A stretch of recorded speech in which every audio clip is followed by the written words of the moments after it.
नमस्कार, स्वागत है आप सभी का इंडिया न्यूज के डिजिटल प्लेटफॉर्म पे। बिहार की बड़ी खबरों पर विस्तार से चर्चा करेंगे। मैं हूं प्रियांशी।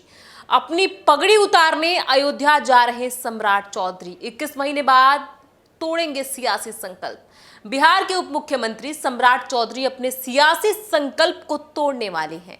जी हां, सम्राट चौधरी मंगलवार को अयोध्या जाएंगे, जहां प्रभु श्री राम की प्रतिमा के दर्शन पूजन के बाद वो अपना मुंडन भी कराने वाले हैं। सम्राट चौधरी करीब 21 महीने के बाद अब अपने सर से पगड़ी हटाने वाले हैं।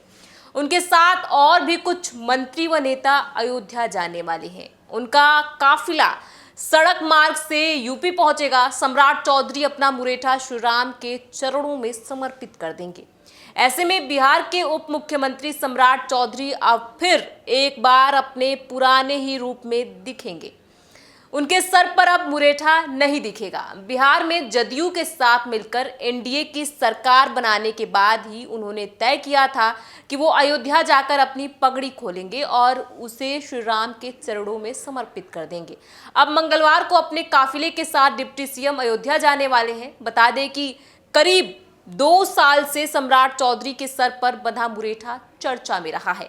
दरअसल जब बिहार में महागठबंधन की सरकार बनी थी और जदयू भाजपा से अलग होकर राजद के साथ गई थी, तब विधान परिषद में नेता प्रतिपक्ष रहते हुए सम्राट चौधरी ने संकल्प लिया था कि वो नीतीश कुमार को सीएम की कुर्सी से हटाने के बाद ही अपने सर से पगड़ी हटाएंगे।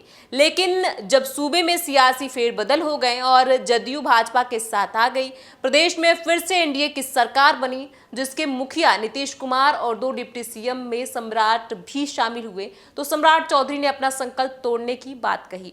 बता दें कि सितंबर 2022 में अपनी मां के निधन के बाद सम्राट चौधरी ने सर पर पगड़ी बांधी थी। अब रुक करते हैं अगली खबर का। बिहार में 3 नया आपराधिक कानून हुआ लागू। पुलिस जांच का भी तरीका बदलेगा। देश की पुलिस और न्याय व्यवस्था को मजबूती देने को लेकर बनाए गए 3 नए आपराधिक कानून 1 जुलाई 2024 से बिहार सहित पूरे देश में लागू हो जाएंगे। ब्रिटिश शासन काल से चले आ रहे भारतीय दंड संहिता की जगह भारतीय न्याय संहिता, दंड प्रक्रिया संहिता की जगह भारतीय नागरिक सुरक्षा संहिता और 1872 के साक्ष्य अधिनियम की जगह भारतीय साक्ष्य अधिनियम लागू होगा। बिहार के सभी थानों में नया कानून लागू किए जाने को लेकर पुलिस कर्मियों का प्रशिक्षण पूरा कर लिया गया है। 1 जुलाई को राज्य के सभी थानों पर आम जनता को नए कानून की जानकारी देने को लेकर पाठशाला लगेगी। इसमें थाना अध्यक्षों के द्वारा स्थानीय नागरिकों को आमंत्रित कर तीनों नए आपराधिक कानून की प्रमुख विशेषताओं की जानकारी दी जाएगी। थाना में पदस्थापित महिला पुलिस पदाधिकारियों द्वारा आमंत्रित नागरिकों को विशेष रूप से महिलाओं एवं बच्चों के संबंधित प्रमुख प्रावधानों के बारे में अवगत कराया जाएगा।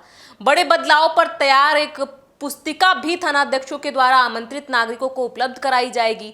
नए कानून लागू होने पर विभिन्न अपराध दर्ज करने की धाराएं और न्याय व्यवस्था में बड़ा बदलाव आएगा। अब रुक करते हैं अगली खबर का। नेपाल में भारी बारिश से बिहार में बढ़ा बाढ़ का खतरा। नेपाल के जल ग्रहण क्षेत्र में लगातार बारिश से सीतामढ़ी जिले से सोनबरसा, परिहार व सुरसंड प्रखंड में गुजरने वाली नदियां उफान पर हैं। नगर होकर गुजरने वाली लखनदेई में जल स्तर वृद्धि के कारण डायवर्जन होकर आवागमन पूरी तरह बंद है। झीम नदी का पानी सोनबरसा बाजार के आसपास फैलता जा रहा है। भारत नेपाल सीमा स्थित मेन रोड हनुमान चौक पर 3 फुट पानी का बहाव है। इससे आवागमन प्रभावित हो गया है। वहीं कुछ गांव झीम नदी के पानी से घिर गए हैं। इधर हरदी नदी के जलस्तर में वृद्धि से परिहार प्रखंड के कुछ गांव बाढ़ के पानी से घिर गए हैं। कटरा मुजफ्फरपुर प्रखंड मुख्यालय स्थित बागमती नदी के जलस्तर में रविवार को लगातार 5 फुट की वृद्धि हो गई, जिससे पीपा पुल के दोनों ओर बाढ़ का पानी फैल गया। इससे सभी तरह के वाहनों का परिचालन बंद हो गया। लोग जान जोखिम में डालकर नदी पार कर रहे हैं। इससे प्रखंड के उत्तरी हिस्से की 14 पंचायतों का प्रखंड मुख्यालय सड़क संपर्क भंग हो गया है। अब रुक करते हैं अगली खबर का। नीट कांड के मास्टरमाइंड संजीव मुखिया का एक और कारनामा उजागर। शिक्षक भर्ती का पेपर भी लीक कराया था। जी हां, बीपीएससी से तीसरे चरण की शिक्षक बहाली परीक्षा के प्रश्न पत्र लीक मामले में आर्थिक अपराध इकाई ईओयू की जांच निर्णायक मोड़ पर पहुंच गई है। जांच में खुलासा हुआ है कि इस परीक्षा का प्रश्न पत्र भी संजीव मुखिया और उसका बेटा डॉक्टर शिव गिरोह ने लीक किया था। इससे अभ्यर्थियों के बीच वितरित करने वाले अलग अलग स्थानों के सेटरों के पूरे गैंग का भी पता चल गया है। अब सिर्फ एक इस बात का पता किया जा रहा है कि इतने बड़े सेटिंग के गोरख धंधे को अंजाम देने में संजीव मुखिया की मदद किस स्तर के किन किन लोगों ने की है। मिली जानकारी के मुताबिक ईओयू जल्द ही पूरे मामले का खुलासा करने वाली है। प्रश्न पत्र कहां छपने वाला है या इसे छापने का ठेका किस प्रेस को मिला है, किस कुरियर कंपनी के पास प्रश्न पत्र को ढोने की जिम्मेदारी सौंपी गई थी, ऐसे अहम सवालों के जवाब जांच एजेंसी को मिल चुकी है। जल्द ही इन तक ईओयू पहुंचेगी। जांच में बीपीएससी के स्तर से आयोजित की गई परीक्षा की प्रणाली पर भी कुछ सवाल उठ रहे हैं। वहां के स्तर पर भी गड़बड़ी की बात सामने आ रही है। इस मामले में 7 मुख्य अभियुक्तों को रिमांड पर लेकर ईओयू ने पूछताछ की। 30 जून रविवार को इन्हें वापस जेल भेज दिया गया। इनसे पूछताछ में कई अहम जानकारी सामने आई है। गौरतलब है कि सिपाही बहाली पेपर लीक मामले में भी इसी गैंग का नाम प्रमुखता से सामने आया है। अब रुक करते हैं अगली खबर का। आज से बदल गई बिहार के सरकारी स्कूलों की टाइमिंग। बिहार के सभी सरकारी स्कूल सोमवार से नई समय सारणी से खुलेंगे। पहली से लेकर +2 तक के लिए स्कूलों के खुलने और बच्चों की छुट्टी का समय एक समान तय कर दिया गया है। स्कूल सुबह 9 बजे खुलेंगे और बच्चों की छुट्टी 3:15 बजे होगी। 9 बजे से 15 मिनट तक व्यायाम प्रार्थना होगी। 9:15 बजे पहली घंटी की कक्षा चलेगी। शिक्षकों को निर्देश है कि वो 9 बजे से 10 मिनट पहले स्कूल आएंगे। शिक्षा विभाग ने यह भी तय किया है कि 3:15 बजे से 4 बजे तक मिशन दक्ष के तहत विशेष कक्षाएं लगेंगी।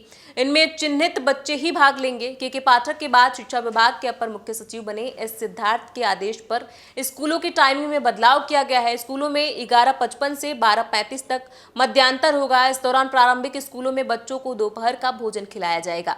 सोमवार से शिक्षकों के ऑनलाइन हाजिरी की मॉनिटरिंग भी सघन रूप से की जाएगी ताकि अधिक से अधिक शिक्षकों की हाजिरी ई शिक्षा कोश मोबाइल ऐप के माध्यम से बन सके। विभाग में प्रमंडलवार पदाधिकारियों को भी नामित कर दिया गया है जिनके द्वारा निरंतर इसकी मॉनिटरिंग की जाएगी। अब रुक करते हैं अगली खबर का। राजधानी पटना में अपराधी बेलगाम, बेटी के सामने घर में घुसकर मां की हत्या।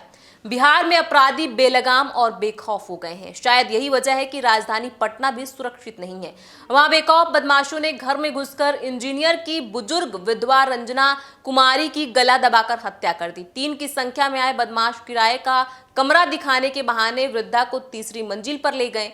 वहां गमछी से गला घोंटकर मार डाला। घटना पाटलिपुत्र थाना क्षेत्र के नेहरू नगर इलाके की है। पुलिस छानबीन में जुटी हुई है तो लोगों में काफी दहशत है कि अब घर में भी लोग सुरक्षित नहीं हैं। बिहार पुलिस की कार्यशैली पर सवाल उठाए जा रहे हैं। बताया जाता है कि घटना के वक्त महिला की बड़ी बेटी अंकिता नीचे के तल पर मौजूद थी। उसी के चिल्लाने पर आसपास के लोग जुटे। मौके पर पहुंची पुलिस ने वहां से गमछा बरामद किया है। पूर्व विवाद सहित अन्य एंगल से पुलिस मामले की तहकीकात कर रही है। सिटी एसपी सेंट्रल चंद्रप्रकाश ने बताया कि महिला की बेटी के बयान पर मुकदमा दर्ज कर लिया गया है। स्वर्गीय कुमार चंद्रशेखर का नेहरू नगर में 4 मंजिला मकान है जिसमें उनके परिवार के लोग रहते हैं। बिहार की बड़ी खबरों पर विस्तार से चर्चा करते रहेंगे। इन खबरों पर आपकी क्या राय है हमें कमेंट बॉक्स में लिख के जरूर बताएं। बहुत बहुत शुक्रिया।